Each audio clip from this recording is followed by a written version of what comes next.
Bonjour et bienvenue sur bossetmaths.com, je suis Corinne Huette. Dans cette vidéo, nous allons parler de valeur absolue.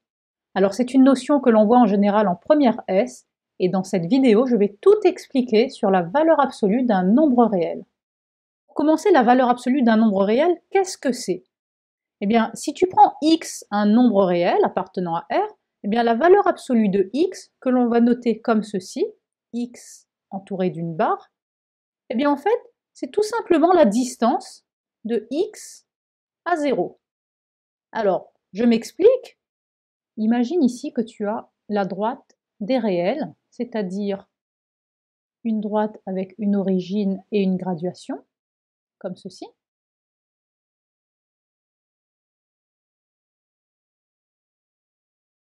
On va prendre un nombre x sur cette droite des réels, par exemple ici x égale 3.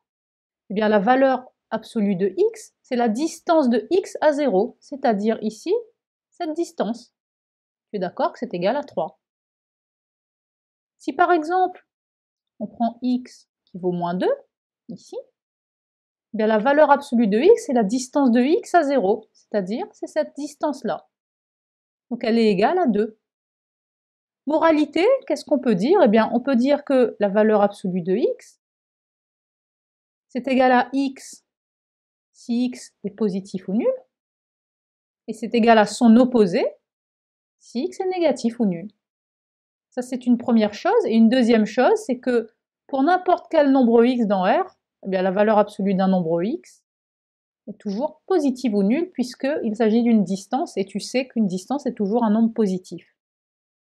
Quelques exemples qui vont te permettre de comprendre ce qu'est la valeur absolue d'un nombre réel. Par exemple, ici, la valeur absolue de 3, eh bien, on vient de le dire sur l'axe, c'est la distance de 3 à 0, c'est égal à 3. La valeur absolue de moins 2, c'est la distance de moins 2 à 0, c'est égal à 2. La valeur absolue de 0, c'est la distance de 0 à 0, c'est une distance nulle, c'est égal à 0. La valeur absolue de pi, alors pi c'est un nombre qui vaut environ 3,14, donc tu as ici ton axe des réels, et pi il est à peu près ici. Donc la distance de pi à 0, c'est égal à pi, tout simplement, 3,14 environ. La valeur absolue du nombre moins 3 quarts, ce sera égal à 3 quarts. La valeur absolue de 5 moins pi, alors ça fait à peu près 5 moins 3,14, ça vaut à peu près 2,14, donc c'est le nombre lui-même, 5 moins pi. En revanche, la valeur absolue de pi moins 10, c'est-à-dire la valeur absolue de 3,14 moins 10, alors tu vois que le nombre pi moins 10 ici est négatif, donc ce sera son opposé, moins, entre parenthèses, pi moins 10. C'est-à-dire, si on enlève les parenthèses, on change tous les signes, ça va faire moins pi plus 10. On peut mettre 10 devant, donc ce sera égal à 10 moins pi. Maintenant, on peut se demander à quoi ressemble la courbe représentative de la fonction valeur absolue. Alors la fonction valeur absolue, c'est la fonction f qui est définie sur R par f de x égale valeur absolue de x. Alors comment est-ce que je vais tracer la courbe de cette fonction f dans un repère du plan? Eh bien, on va se ramener à la définition de la valeur absolue sans les barres. On sait que la valeur absolue de x, c'est égal à x si x est supérieur ou égal à 0, et c'est égal à son opposé, moins x, si x est inférieur ou égal à 0.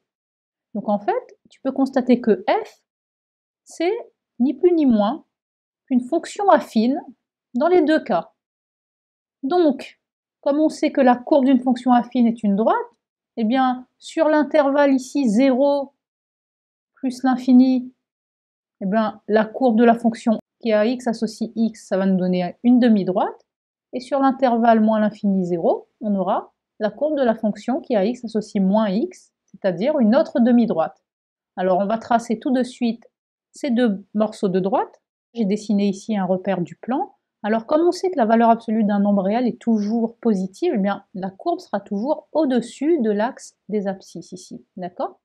Donc on va tout d'abord se placer sur l'intervalle 0 plus l'infini, et on va tracer la courbe de la fonction affine qui a x associe x. Donc pour ça, on prend 2 points pour tracer une droite. Donc quand x vaut 0, c'est égal à 0, donc on est ici.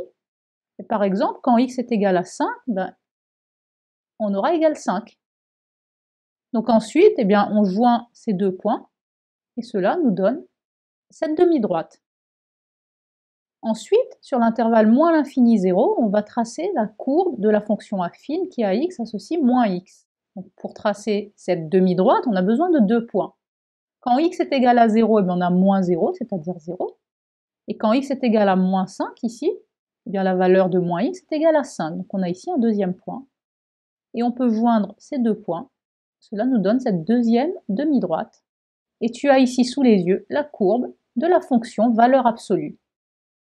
Et maintenant un exercice dans lequel on prend une fonction f, qui est la fonction définie sur R par f de x égale 3 fois la valeur absolue de x moins 2, le tout moins 1. Voici les questions. Première question, on veut écrire f sans les barres de valeur absolue. Et une fois que tu auras fait cela, deuxième question, on voudra représenter graphiquement cette fonction f dans un repère du plan. Alors on y va pour la première question où il faut écrire f sans les barres de la valeur absolue. Alors pour ça, il faut te souvenir que la valeur absolue de x est égale à x si x est supérieur ou égal à 0, et c'est égal à son opposé, moins x, si x est inférieur ou égal à 0. Ce que l'on voudrait, c'est la valeur absolue de x moins 2. Donc, on va l'écrire sans les barres de la valeur absolue, tout simplement grâce à cette propriété en remplaçant les x ici par x moins 2. Donc, la valeur absolue de x moins 2 est égale à x moins 2 si x moins 2 est supérieur ou égal à 0, et c'est égal à moins x moins 2 si x moins 2 est inférieur ou égal à 0. Donc, f de x, elle sera égale à 3 fois x moins 2 moins 1.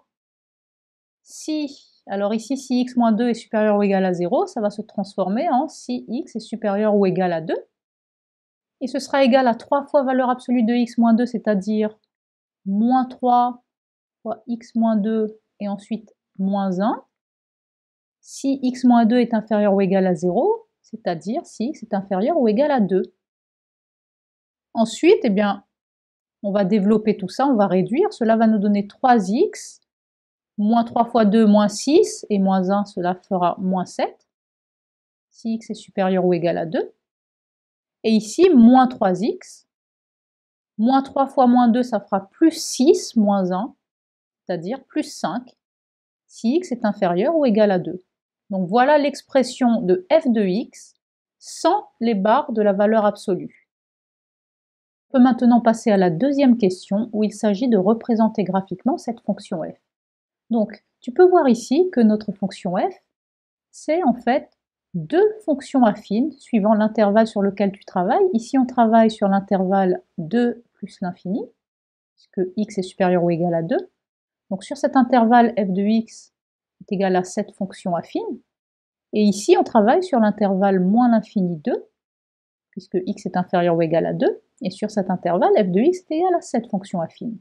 Donc pour pouvoir tracer la courbe de f, eh bien, je vais faire deux demi-droites, chacune sur ces intervalles-là.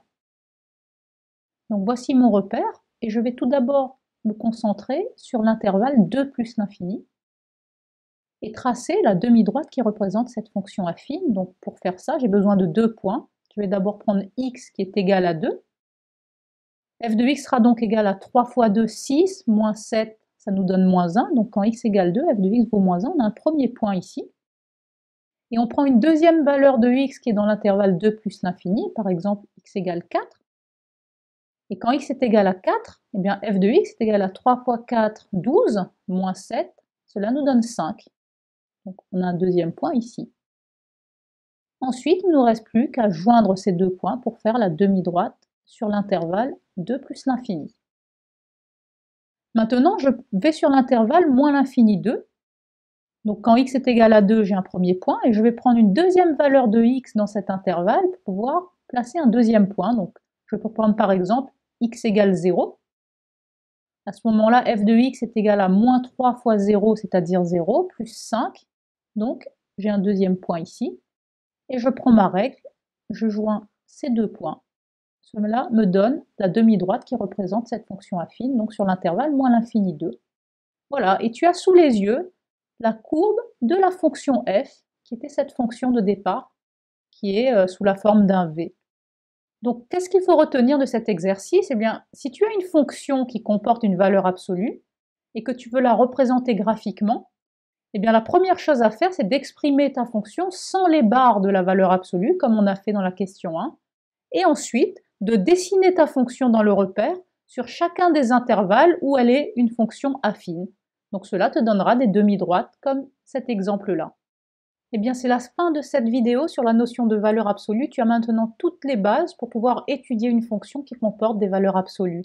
J'espère que cette vidéo t'a servi. Si tu veux t'entraîner, tu peux télécharger la feuille d'exercice qui est juste en dessous de cette vidéo. Et n'hésite pas à regarder le corrigé pour vérifier tes résultats. Je te remercie d'avoir suivi cette vidéo sur bossemaths.com et je te dis à très bientôt. Au revoir!